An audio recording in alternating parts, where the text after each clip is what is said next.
السلام علیکم ناظرین۔ ڈرامہ سیریل جان نثار کی نیکسٹ آنے والی ایپیسوڈ میں آپ لوگ دیکھنے جا رہے ہیں کہ فرح کو بالآخر ہوش آ جاتا ہے۔ نوشیروان اسے سمجھانے کی کوشش کرتا ہے کہ تمہیں یہ سب نہیں کرنا چاہیے تھا،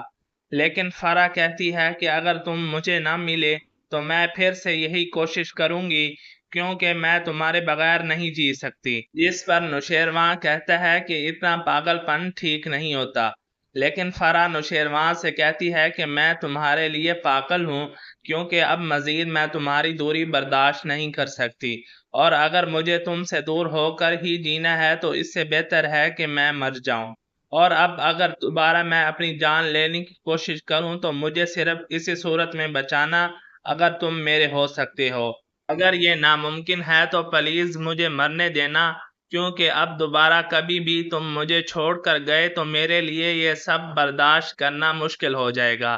نوشیروان تو فرح کی یہ جنونیت اور پاگل پن دیکھ کر بہت ہی زیادہ پریشان ہو جائے گا کہ کس طرح سے اس مصیبت سے جان چھڑوائی جائے،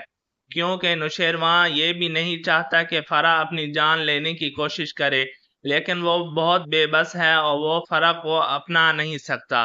تو وہ فرح کو صاف لفظوں میں بتا دیتا ہے کہ میں دعا سے وعدہ کر چکا ہوں کہ میں اسے زندگی میں کبھی بھی دھوکہ نہیں دوں گا۔ تو فرح نوشیروان کی بات سن کر ہنسنے لگ جاتی ہے اور اس کو کہتی ہے کہ اس طرح کا کچھ ملتا جلتا وعدہ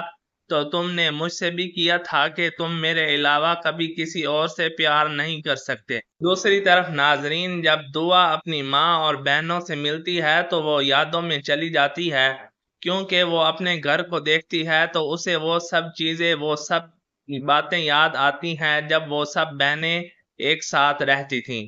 پھر جب وہ اپنے روم میں جاتی ہے جہاں پہ تینوں بہنیں مل کے رہتی تھی، دعا دیکھتی ہے اس کی ہر چیز ویسی کی ویسی ہی پڑی ہے۔ سب کچھ دیکھ کے اور پرانی یادوں کی وجہ سے دعا کی آنکھوں سے آنسو رواں ہو جاتے ہیں، حتیٰ کہ دعا کے کپڑے بھی الماری میں ویسے ہی لٹکے ہوتے ہیں۔ وہ فضا سے کہتی ہے کہ تم لوگوں نے میری چیزیں ابھی تک ویسی کی ویسی ہی رکھی ہیں، جو کچھ میں کر کے گئی تھی اس کے بعد تم لوگوں کو ان چیزوں سے نفرت نہیں ہوئی، تم لوگوں کا دل نہیں کیا یہ سب اٹھا کے باہر پھینک دو۔ یہ سب کہتی ہے دعا اپنی بہن فضا سے،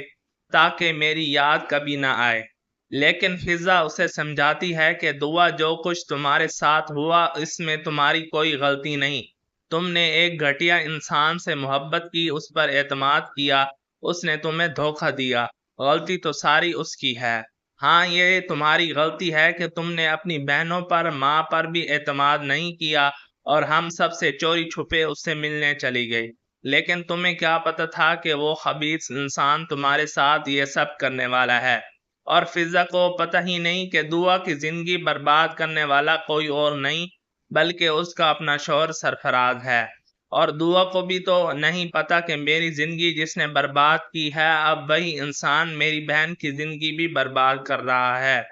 اپنی ہی غلطی کے تانے اسے دن رات دیکھ کر۔ بہرحال فضا جب دعا کو روتے ہوئے دیکھتی ہے تو اسے حوصلہ دیتی ہے اور کہتی ہے کہ دیکھو تمہاری نیت صاف تھی، اسی لیے خدا نے تمہیں کس قدر نوازا ہے، اب بہتر یہی ہے کہ اپنی زندگی کے اس پرانے حادثے کو ایک خوفناک خواب سمجھ کر بھول جاؤ۔ دعا جب واپس گھر جاتی ہے تو بہت خوشگوار موڈ میں ہوتی ہے۔ نوشیروان کو سمجھ آ جاتی ہے کہ اپنے گھر والوں سے، اپنی بہنوں سے ملنے کے بعد دعا اس قدر خوش نظر آ رہی ہے۔ نوشیروان پوچھ ہی لیتا ہے دعا سے کہ اپنوں سے مل کر کیسا محسوس ہوا، تو دعا بتاتی ہے کہ گھر والوں سے مل کر تو بہت اچھا لگا، لیکن سب سے زیادہ اچھا یہ لگا کہ میں آپ کی بیوی بن کر ان سب سے ملی، کیونکہ جس طرح سے میرا باپ پہلے ہم پہ چیختا تھا، چلاتا تھا اور ہم خود کو بے بس محسوس کرتی تھی، لیکن آج آپ کی بیوی بن کر میرے اندر اتنا حوصلہ آ گیا کہ میں اپنے باپ کی آنکھوں میں آنکھیں ڈال کر ان کے بے جا مظالم کو روک سکی جو وہ میری ماں پر کرنے والے تھے، انہیں اس عمر میں طلاق دے گا۔ اگر میں دیکھوں تو کل کی دعا ایک بے نام سی لڑکی تھی جس کی کوئی حیثیت نہیں تھی، اور آج جو بھی میں ہوں اور خود کو جتنا طاقتور محسوس کرتی ہوں یہ سب صرف اور صرف آپ کی وجہ سے ہے۔ دوسری طرف فرح پھر سے نوشیروان کو بلیک میل کرتی ہے کہ میں نے ابھی تک کھانا نہیں کھایا اور میں تب تک کھانا نہیں کھاؤں گی جب تک تم میرے پاس نہیں آؤ گے۔ نوشیروان فرح کو کہتا ہے کہ میں نہیں آ سکتا، پلیز اس طرح کی ضد مت کرو۔ تو فرح بھی کہہ دیتی ہے کہ اگر تم نہ آئے تو میں پھر سے خودکشی کرنے کی کوشش کروں گی، اور اگر مجھے کچھ ہو گیا اور پولیس انویسٹیگیشن ہوئی تو میں صاف طور پر بتا دوں گی کہ اس کے ذمہ دار صرف اور صرف تم ہو۔ اب جب دعا نوشیروان کو بلانے آتی ہے کہ کھانے کا وقت ہو گیا ہے، آپ بھی آ جائیں، مل کر کھانا کھاتے ہیں، تو نوشیروان پریشان ہو جاتا ہے کہ میں دعا کو کس طرح منع کروں اور کس طرح اسے بتاؤں کہ فی الحال مجھے کہیں جانا ہے۔ بہرحال وہ دعا کو ہرٹ تو نہیں کرنا چاہتا، اسی لیے صاف لفظوں میں فرح کا تو معاملہ نہیں بتاتا، لیکن اتنا ہی کہتا ہے کہ میں تھوڑی دیر تک آتا ہوں۔ دعا بہت پریشان ہو جاتی ہے کہ آخر نوشیروان کو دن بدن کیا ہوتا جا رہا ہے، پہلے تو اس طرح سے کھانے کے وقت پہ مجھے چھوڑ کر نہیں جاتے تھے۔ بہرحال اس کا بھی دل نہیں کرتا کچھ کھانے کا، اس لیے چپ چاپ بیٹھ جاتی ہے۔ جبکہ نوشیروان فرح کے پاس پہنچ جاتا ہے اور فرح کو ایک دفعہ پھر سے سمجھانے کی کوشش کرتا ہے کہ تم جو کچھ کر رہی ہو اس سے نہ صرف تم میری بلکہ اپنی زندگی میں بھی پریشانیاں کر رہی ہو۔ فرح کہتی ہے کہ تم مجھ سے نکاح کر لو، میں تم سے وعدہ کرتی ہوں کہ میں کبھی تمہیں دعا کو بھی اپنی زندگی سے نکالنے کا نہیں کہوں گی، اور نہ ہی دعا کو کبھی پتہ چلے گا کہ ہم دونوں پوشیدہ نکاح کر چکے ہیں۔ بس مجھے یہ تسلی ہو جائے کہ اب تم میرے ہو۔ نوشیروان تو فرح کی یہ ڈیمانڈ سن کر بہت پریشان ہو جاتا ہے کہ کس طرح سے اس مصیبت کو اپنے سر سے اتارے۔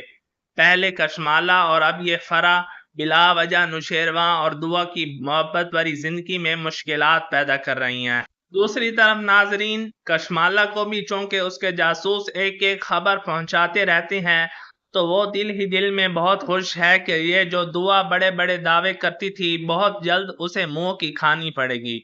کیونکہ کشمالہ کو بھی یہ پتہ چل چکا ہے کہ فرح نے نوشیروان کے پیچھے سوسائیڈ کرنے کی کوشش کی تھی اور ہاسپٹل تک پہنچ گئی تھی، اور جتنے دن وہ ہاسپٹل میں رہی نوشیروان اس کے ساتھ رہا۔